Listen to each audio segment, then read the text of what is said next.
ದೇವತೆಗಳ ದರ್ಶನ ಪಡೆದ ಭಕ್ತರು. ಆಷಾಢ ಮಾಸದ ಕೊನೆಯಲ್ಲಿ ಆಚರಿಸುವ ಹೋಳಿಗೆ ಅಮ್ಮನ ಹಬ್ಬದ ಆಚರಣೆ ಹಿನ್ನೆಲೆಯಲ್ಲಿ ನಗರದ 3 ದೇವತೆಗಳಾದ ಅಂತರಘಟ್ಟಮ್ಮ, ಏಕನಾಥೇಶ್ವರಿ ಹಾಗೂ ಗಾಳಿ ಮಾರಮ್ಮನಿಗೆ ವಿವಿಧ ಹೂವುಗಳಿಂದ ವಿಶೇಷ ಅಲಂಕಾರ ಮಾಡಲಾಗಿತ್ತು.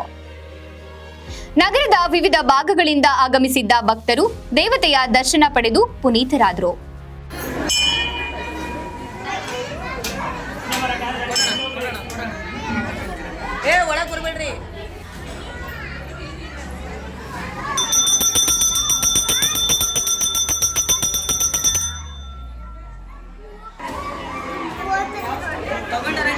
ಮುಂದೋಗಿ ಒಳಗೆ ಬರ್ಬೇಡ್ರಿ, ಮುಂದೋಗಿ.